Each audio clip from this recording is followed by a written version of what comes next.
Ouvimos a entrevista de Reinaldo Azevedo com o Luiz Inácio Lula da Silva. Qual é a tua avaliação sobre o que disse Lula candidatíssimo em 2022, né? Isso me parece que fica bem claro, né, Cláudio? Olha, como sempre, eu começo dizendo para você aquilo que eu digo para todos os jornalistas quando eu faço entrevista. Nessa entrevista aqui só vale a verdade, a pura verdade, somente a verdade. Então, assim, o que a gente percebe é que o ex-presidente continua o mesmo, né? O mesmo de sempre. O discurso é igual, não evoluiu em absolutamente nada. As declarações dele parecem saídas das catacumbas, de tão antigas, tão velhas, tão gastas, e isso é marcante no discurso do ex-presidente. Eu imaginava o ex-presidente, depois de tantas provações, que ele se apresentasse publicamente um homem mais renovado, inclusive mais sintonizado com os novos tempos. O fato é que o ex-presidente exercitou durante a entrevista, não é, Felipe, uma das suas principais características, que é o de saber mentir como pouca gente. E ele mente com tal convicção que as pessoas às vezes até ficam em dúvidas, né? Este senhor que está aqui na tela, dividindo a tela comigo, foi condenado sem prova, ficou 580 dias na cadeia.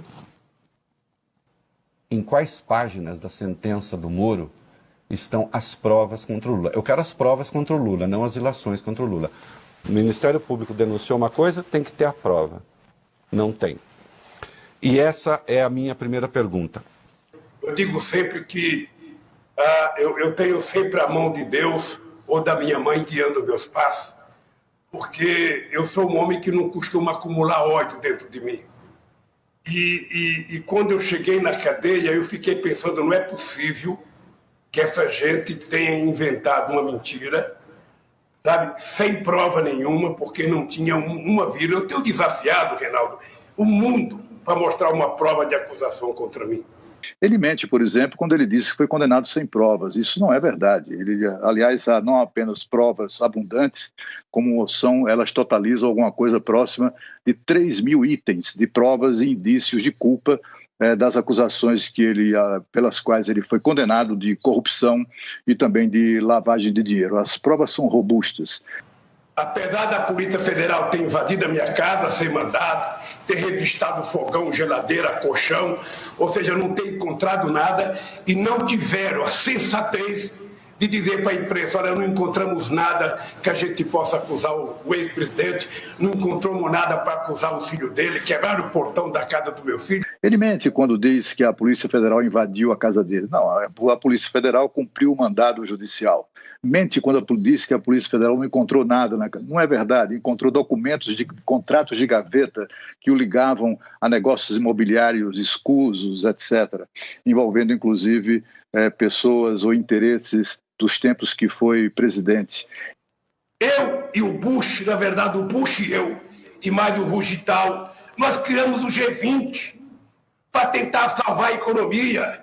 É por isso que eu estou dizendo, por que os líderes dos países não se reúnem agora para discutir Covid-19?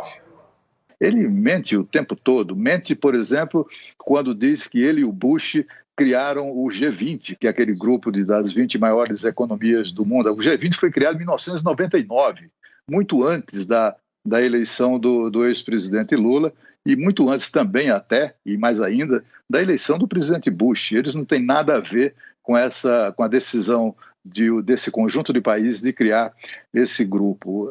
A gente assistiu mais do mesmo, né? O que a gente percebe é que cada vez mais Lula é o candidato que, com toda certeza, o Bolsonaro considera ideal para enfrentar.